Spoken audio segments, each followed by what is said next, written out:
Selamat pagi, salam sehat. Narkoba di mata generasi Z. Narkoba adalah zat kimia atau yang disebut juga dengan psikotropika. Kemudian ada obat-obatan terlarang juga, ya. Terus kemudian nama lainnya adalah narkotik.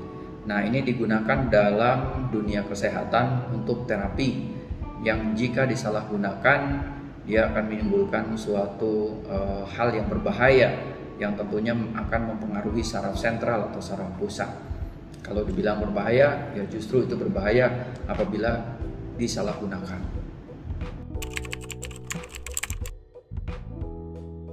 Nah, kemudian bagaimana sih ciri-ciri orang yang menggunakan narkoba? Di sini ada dampak sosial yang ditimbulkan dan dampak kesehatan sendiri. Dampak sosial seperti biasanya orang menjadi malas, terus kemudian menutup diri dengan lingkungan, kemudian ada lagi hidup tidak teratur, tidak merawat diri, ya, kemudian mudah marah, egosentris alias egois gitu ya. Nah, itu dampak-dampak sosial. Kemudian dampak kesehatannya bisa kita lihat dari postur badan, berat badan yang turun drastis, mulut kehitaman, terus kemudian juga mata cekung ya atau merah, terus kemudian dari efek emosi lebih labil, kadang-kadang mengeluarkan air mata yang berlebihan, keringat berlebihan, terus kemudian ada tanda-tanda ya seperti bekas-bekas suntikan atau seperti bekas gigitan nyamuk ya, kemudian ada warna-warna yang berubah di kulit seperti lebam, mungkin juga ada bekas seperti bekas sayatan dan yang lain-lain ya.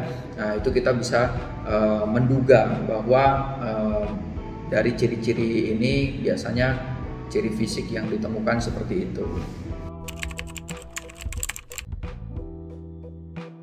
Benarkah narkoba dapat membuat kreativitasnya meningkat pada seseorang yang mengkonsumsi? Hal ini tidaklah benar. Banyak kita temui contoh-contoh bahwa artis-artis dengan segudang prestasi atau seniman yang malah meninggal dengan menyalahgunakan narkoba ini. Jadi itu sama sekali tidak benar. Mengapa narkoba yang terlarang ini makin digemari? Karena ada beberapa alasan. Penggunaannya biasanya kehidupan yang menuntut kompetisi tinggi, maka ini diperlukan energi yang juga yang tinggi. Nah, seperti kita ketahui, memang narkoba ini merupakan jenis yang stimulan, bisa juga efeknya kemudian ke depresan. Ya, jadi penggunaannya bila salah akan sangat-sangat berbahaya. Terus kemudian alasan lain yakni memuaskan rasa ingin tahu biasanya, kemudian mencoba-coba karena teman mencoba, kemudian tren atau gaya hidup ya, dan kadang merasa sudah dewasa sehingga legal menggunakan narkoba atau mencoba sesuatu. Nah, lalu bagaimana dengan medsos? Kecanduan medsos apakah sama dengan kecanduan narkoba?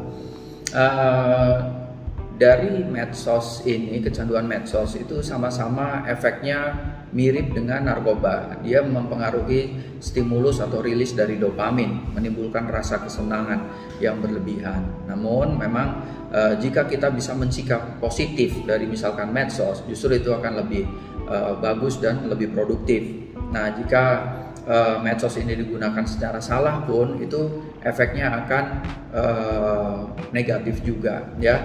Namun kalau narkoba tentu itu ada efek merusaknya gitu, dan efek positifnya hampir tidak ada ya, berbeda dengan yang medsos apabila digunakan secara positif. Jadi itulah bedanya. Yang penting dia tidak mengganggu konsistensi kita untuk produktivitas kita keseharian ya. Jikalau narkoba berbahaya, mengapa masih banyak orang yang ingin melegalkan narkoba? Nah, hal ini berangkat dari pemikiran yang salah tentang narkoba itu. Karena memang narkoba ini akan menimbulkan adiksi bila penggunaannya salah. Karena narkoba ini banyak digunakan juga jenis narkotika di bidang medis, ya. Namun penggunaan yang salah, terus kemudian dosis yang salah itu akan menimbulkan suatu ketergantungan, adiksi yang menimbulkan rasa senang berlebihan. Nah, kemudian ketika efeknya habis, maka efek kecanduan ini akan membuat si penggunanya ini berusaha mencari barang atau narkoba kembali untuk dikonsumsi. begitu pula seterusnya, sehingga organ-organ saraf sentralnya nanti rusak. Ya, maka sekali lagi saya tekankan, narkoba ini sangat berbahaya. Baik, terakhir pesan saya secara khusus untuk semua halayak. 1. Jauhi betul-betul narkoba. Tingkatkan ketaatan kita kepada Tuhan Yang Maha Esa melalui pendalaman dan pengamalan agama, baik di lingkungan keluarga, sekolah maupun masyarakat.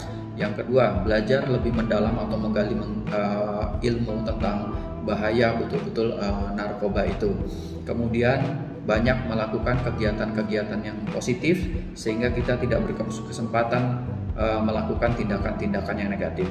Terus kemudian monitor lingkungan, pilih pergaulan yang positif, hindari kawan-kawan yang negatif, ya, terutama kawan sangat penting di sini. Kemudian apabila kita melihat ada pengguna atau yang lain, itu laporkan kepada yang berwajib, kemudian bawa ke unit rehabilitasi narkoba. Kemudian jadilah generasi emas melalui karya-karya yang gemilang tanpa narkoba. Oke, kita bisa, bukan pakai narkoba. Salam sehat.